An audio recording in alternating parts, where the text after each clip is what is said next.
자, 편인의 이제 특성을 보겠습니다. 특성. 자, 편인은 사기, 위선, 병난, 이별, 안 좋겠죠. 다 안 좋은 이야기만 좀 하고 있어요. 그래서 사기와 이선, 병난, 이별의 성으로 편인이 관사를 만나면 특성이 증가된다. 왜? 관생인. 자, 관살은 뭐를 생해주죠? 인성을 생해입니다. 자, 보시면 관생인이죠? 자, 관성은 인을 생해요. 관에는 정관과 편관, 즉 칠살이 다 있어요. 어쨌든 관살도 인을 생해줘요. 그렇기 때문에 편인을 생해주겠죠. 관살은 어쨌든 그렇기 때문에 관살을 만나면 편인이 더 드세지기 때문에 특성이 증가되는 거고, 편재를 만나면 억제되겠죠. 왜 그럴까요? 자, 보시면 제극인이죠. 제극인. 자, 재성에는 정제와 편재가 있어요. 이제 인성에는 정인과 편인이 있죠. 그래서 편재가 편인을 극을 하죠. 토극수로 이렇게 극을 하죠. 그런 것처럼 그러면은 이 편인의 특성이 어떻게 돼요? 그 효능이 감소되겠죠. 그러면 순화된다고 보면 되겠죠. 그래서 그 나쁜 그 영향이 역제력이 된다 이렇게 보시면 되겠죠. 자, 그다음에 자, 이 편인의 장점과 단점을 한번 보겠습니다. 김동환 선생 책에서 나온 거고요. 자, 개성 강하죠. 감수성이 예민하다. 학문적 호기심이 많다. 그래서 이학문, 정문, 특히 이제 나이 들어가지고 약간 번외, 우리가 흔히 말하는 비정규 학문, 그렇죠. 뭐 풍수도 마찬가지겠죠. 풍수, 뭐 주역, 뭐 관상 이런 우리 술수도 일종의 편인이라고 보면 돼요. 학문적 호기심이 많고 타인을 배려하고 자아 만족이 높고 명예지향적이다. 명예지향적인가요? 다재다능하다. 다재다능한 면이 있어요. 이런 공부하신 분들 대부분 또 다재다능합니다. 다양한 인간관계를 맺고 모성 본능이 강하다. 모성 본능은 좀 정의인도 많지 않을까 싶고요. 어쨌든 다재다능하고 명예지향적은 좀 제가 수긍하기 힘들고, 타인을 배려하고 뭐 학문적 호기심이 많다. 그다음에 개성이 강하다. 그렇죠? 개성이 강한 분들이 또 이런 공부 많이 합니다. 단점은 외롭죠. 외골수 학문이기 때문에 고독할 수가 있어요. 그다음에 사고가 편협하다. 특히 명리학, 뭐 이렇게 술수학만 평생 공부하신 분들, 정규 학문을 안 하고 이렇게 하신 분들은 굉장히 사고가 편협될 수 있다고 저도 생각을 해요. 그러니까 여러 분야의 학문을 골고루 겪어본 사람하고 그렇지 않고 오로지 이것만 공부하신 분들은 사고가 어쨌든 좁을 수밖에 없잖아요. 꼭 떠나서 우리가 학문하는 사람을 보면은 어떤 특정 분야에 대해서만 매몰되어 있는 사람은 사고가 편협할 수밖에 없어요. 특히 이 편인의 특성상 자기가 좋아하고 호기심 많은, 자기가 학문적으로 호기심 많은 것에 대해서 그냥 냅다 들이받는 거니까, 자기가 좋아하는 것을 순간적인 에너지를 냅다 쏟아서 파는 거기 때문에 그 순간적인 것은 전문성을 갖지만, 그 특정 부분에서는 전문성을 갖지만 좀 보편적인 그런 지식은 아니기 때문에 편협할 수 있다 이렇게 생각하면 되겠고요. 일관성도 이제 부족할 수 있고요. 앞뒤로 재질 않고 자기 본의적이고 마무리가 약하다. 앞에서 나왔어요. 편인은 순간 에너지를 처음에 관심 있을 때 싹 쏟고 그 다음에 또 용두사미가 되는 게 쉽다. 그래서 마무리가 약하고, 너무 많은 일을 벌리려 한다. 아까 제가 비슷한 얘기했죠. 재주가 너무 많다. 그럼 이것저것 다 해보고 싶은 거예요. 자유주의자 기질이 있다. 당연하겠죠. 이것저것 자기 하고 싶은 대로. 그 다음에 규칙이나 구조화를 싫어한다. 뭐 대충 이 단점은 대부분 다 맞는 것 같아요.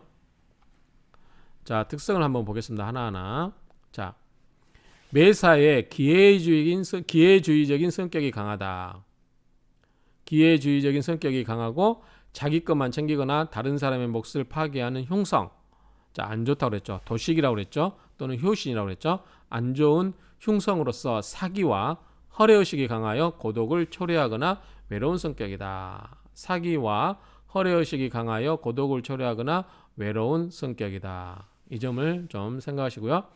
어느 때는 성인 군자와 같고 또 어느 때는 소인배와 같이 종잡기 힘든 성격으로 불평불만이나 의심이 많아서 가족이나 친구 간에 친하게 지내기 힘들고 대인관계가 불안함은 물론 신경이 예민하고 이 히스테리가 심하여 때로는 다른 사람들에게 불쾌감을 주기도 한다. 약간 편향돼 있는, 그러니까 성격도 약간 편향돼 있는 그런 거를 생각을 해보시면 대충 이제 이해가 되실 거고, 그 다음에 다방면에 재능은 많은데 뚜렷한 자기 능력 개발이 소홀하거나 한 가지 일에 전념하지 못하고 항시 다른 것에 눈을 돌리니 행동과 마음이 역시 불안한 타입으로 초지일관하는 자세가 중요하다. 아까 앞에서 얘기한 것처럼 이런 사람들은 자기가 관심 있는 것만 하다 보니까 자기 하기 싫으면 안 해요. 그러니까 순간적으로 자기 하고 싶은 것에 집중해서 하는데 또 금세 시들고 또 다른 게 호기심이 땡기는 거죠.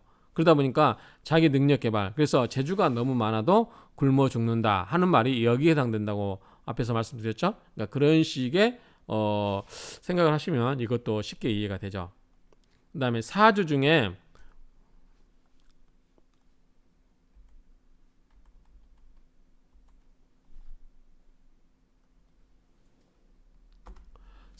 편인이 많이 쌓이면 일찍 부모와 이별하고. 자, 정인은 뭐죠? 정인은 어머니고 편인은 뭐죠? 계모잖아, 계모. 그러면은 부모와 이별하고 내가 다른 집에 입양이 되거나 뭐 다른 어머니를 볼 수도 있겠죠. 그래서 편인이 많으면 그럴 수 있고, 부모와 이별하고 처자와도 인연이 박하여 재화가 있거나 명예를 해친 일이 많다. 특히 여자의 경우는 더욱 심하다. 어쨌든 편인이 많은 거는 그다지 좋은 것 같지는 않아요. 그럼 편인이 많으면 내가 계모하고 살 수도 있는 거고, 그러면 내 인생이 좀 불행할 수도 있고, 그 성향에서 그 영향을 받아서 성격적으로 문제가 있을 수 있고, 그 다음에 처자와도 인연이 약할 수 있고, 그렇죠? 명예를 해칠 수도 있고. 어쨌든 뭐 그렇다고 뭐 일체유심적, 우리가 모든 그 사람의 마음가짐을 갖고 하면 된다고 하는데, 그래도 영향은 있을 수 있다, 이렇게 보시면 되겠죠. 자, 사주 중에 편관과 식신이 있고, 편인을 만나면 뭐죠? 도식이 돼버리죠. 식신이 있고 편인을 만나면 제복이 한결같지 아니하다, 그 말이죠. 그 말은 이 도식이 될 수 있다, 그 말이죠. 그런데 그때 재성이 있으면, 편인을 극제할 수 있는 게 있으면 식신이 보호될 수 있겠죠. 근데 또 식신이 있으면 식극관에서 또 편관을 또 극을 한단 말이죠. 그래서 이런 경우는 편인을 만나고 제복이 한결같지 않으면 밥그릇이 엎어져 버렸기 때문에 먹고 사는 걸 제대로 못 먹고 살아서 신체가 왜소하나요? 그래서 신체가 왜소하다, 이렇게 써놓은 건가요? 어쨌든 밥그릇이 엎어졌다는 것은 먹을 것을 제대로 챙겨 먹지 못하다, 이렇게 이야기할 수 있겠죠. 그래서 이렇게 신체가 왜소하다고 이야기할 수 있을 것 같고요. 연주에 꼭 그런 건 아닌 것 같고요. 어쨌든 연주에 편인이 있으면 조업을 파는 경향이 있고, 양과 도주하면 계모에 의하여 양육된다. 뭔가 편인은 계모라고 생각하면 된다고 그랬죠. 양과, 여기 양은 이제 그거겠죠. 절대양생할 때 그 12운성 양과 동주하면 계모에 의하여 양육된다. 월지의 편인이 있으면 의사, 배우, 운명가, 이발사 등 편업에 적합하다. 자, 의사, 배우, 운명가, 이발사 등이 편업에 적합하다. 이걸 편업으로 본 것 같아요. 편향된 업종으로 보는데 배우, 운명가, 이발사는 이제 편협이라고 할 수 있겠죠. 근데 의사가 과연 편업이냐? 그러니까 지금 관점에서는 의사도 정규 학문이죠. 그렇죠? 우리가 천지인에서 천은 천문학은 양성화됐고요. 지는 지리학으로 양성화됐고, 사람에 관한 학은 두 가지였죠. 의술이 있고, 하나는 우리가 공부하는 운명학이 있죠. 그런데 의사도 양성화됐죠. 그런데 어쨌든 의사, 사람을 살리는 거, 예컨대 아까 얘기처럼 치료, 뭐 예컨대 주사를 주거나 뭐 기공 치료하거나 이런 건 다 일종의 편향된 기술을 보는 것 같아요. 옛날에 의사도 이렇게 중인들이 공부하는 거였잖아요. 일반 양반들이 공부하는 게 아니었고, 그렇기 때문에 편업이라고 옛날 관법에서 보면 이것도 편업이라고 볼 수는 있을 것 같아요. 지금이야 이제 편업이 아니고 이제 일반 업이라고 볼 수 있겠지만, 그리고 쇠병사절 등의 12운성과 동주하면 인기가 없고, 또 사주에 식신이 있으면 윗사람이 방해를 받으며 신체가 허약해진다. 뭐 이런 것까지는 윗사람, 손윗사람이 방해를 받으며 신체가 허약해진다. 뭐 이런 것까지는 신경 안 써도 될 것 같고요. 자, 8번. 월지에 편인이 있고 사주에 재와 간살이 있으면 부귀한다. 편인, 재, 관, 재생관, 관생인. 그러니까 부귀하고 특히 편재가 있으면 편인의 흉조는 없어진다. 재극인이죠. 재극인. 자, 편재가 있으면 편인의 흉조는 없어진다. 이것은 재극인에 관한 거예요. 재극인, 편재가 편인을 극한다. 자, 일지에 편인이 있으면 남녀를 불문하고 결혼운이 나쁘며 다시 사주에 식신이 있으면 유아 시절 어머니의 젖이 부족했다. 왜냐하면 편인이 있고 식신이 있으면 뭐죠? 도식이에요. 식신, 밥그릇을 엎어버린 거죠. 밥그릇을 엎어버렸으니까 유아 시절에 어머니 젖을 먹고 자라다 못한다.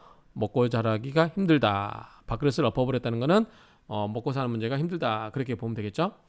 사주에 편인과 인수가 있으면 이건 편인과 정인이라고 할 수 있겠죠.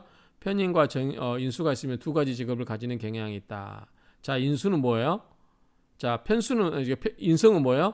우리가 공부하는 거라고 했어요. 공부. 그러면 두 개. 자, 편인과 인수가 있다고 할 수 있겠죠. 저도 두 개가 편인과 정인이 있거든요. 병활주의 을목은 정인이고 그다음에 경인 시의 인수는 편인이죠. 그래서 제가 한번 사주를 날라리로 풀 때 자, 병호, 을미, 병신, 경인에서 자, 을미는 정인이기 때문에 제가 어느 나이 때까지 중반 때까지는 뭐다? 정규 학문. 그래서 제가 법학을 공부했고 법학 박사를 받고 그 관련된 업체에서 쭉 일을 했었고요. 그다음에 50이 다 되어서 제가 편인 여기 때문에 이 편인에 관한 공부를 하고 있지 않을까라고 제가 한번 이야기했다가 비판을 호되게 받은 적이 있습니다. 사주를 그렇게 보냐고. 어쨌든 그런 게 있습니다. 어쨌든 편인과 인수가 있으면 두 가지 직업을 가지는 경향이 있다. 근데 이거는 이제 편인을 보기보다도 우리 사주 중에 근데 쌍병 사주다. 그러면 뭐 하는 일이 두 개고 공부도 두 개고 이렇게 이야기하죠. 물상론적으로 그렇게 이야기를 하는데 어쨌든 인성이 두 개다고 하는 것은 편인과 정인이 있다고 하면 이거는 공부를 두 개를 할 수 있다. 이렇게 이야기를 하면 되겠죠. 그럼 거기에 관련된 직업도 두 개가 있을 수 있다. 이렇게 설명할 수 있을 것 같습니다. 자, 편인과 비견이 동조하면 나에게 편인이 있고 비견이 동조하면 타인의 양자가 되거나 계모가 있을 수 있으며 겁재와 동조하면 타인으로 인하여 실패가 많으며 혼담에 장애가 있다. 요즘에는 좀 생소한 개념인데 옛날에서는 이제 중요한 개념이겠죠. 12번 편인과 장생이 동조하면 생모와 인연이 박하고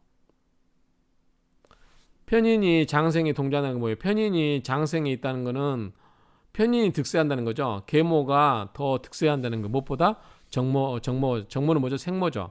그러니까 생모보다 더 인연이 편인과 편인이 강하기 때문에 생모가 인연이 약하는 거고 목욕과 동조하면 계모의 양육을 받을 수가 있다. 목욕시키고 그렇게 키우는 거죠. 그 계모가 부정한 경향이 있고 자 편인과 관대가 동조하면 자 관대가 오면 뭐죠? 이제 벼슬길에 나가는 거죠. 직장을 얻거나 결혼을 하거나 사모관대 쓰거나 그런 거죠. 그러니까 편인과 관대가 동조하면 갑병 등 양일생은 어릴 때 아버지와 이별수가 있으며 계모 밑에서 자라니까요.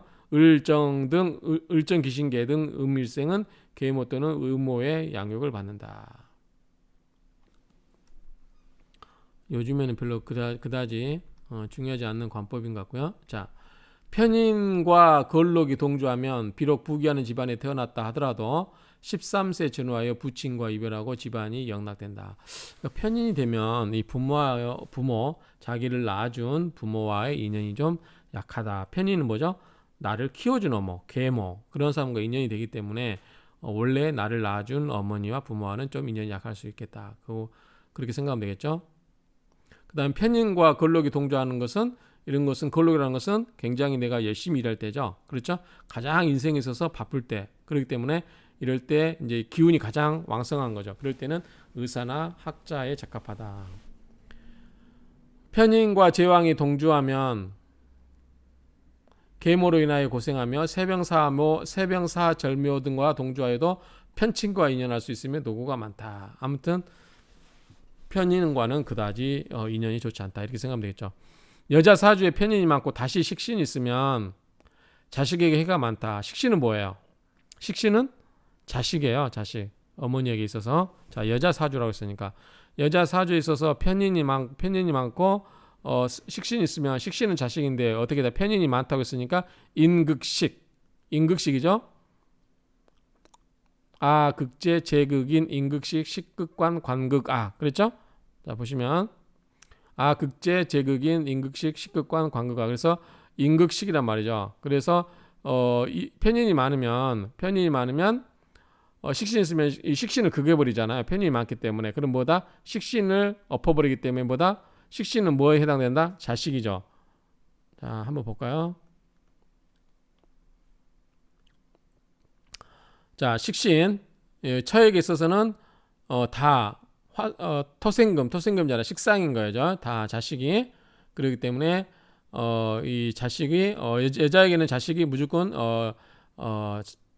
식신이 자식이다. 그렇기 때문에 인극식 편인에 의해서 식신이 극을 당하는데 식신은 곧 자식을 의미하기 때문에 자식에게 해가 많다. 이렇게 이해하시면 되죠.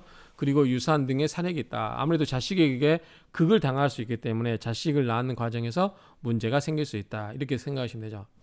천성과 지성이 모두 편인이면 남편과 인연이 박하고 상관과 동조하면 남편 및 자식과 인연이 없다. 천성과 지성이 모두 편인이면 남편과 인연이 약박하고 상관과 도주하면 남편 및 자식과 인연이 없다. 자, 이렇게 한번 편인을 성격을 봤습니다. 마치겠습니다.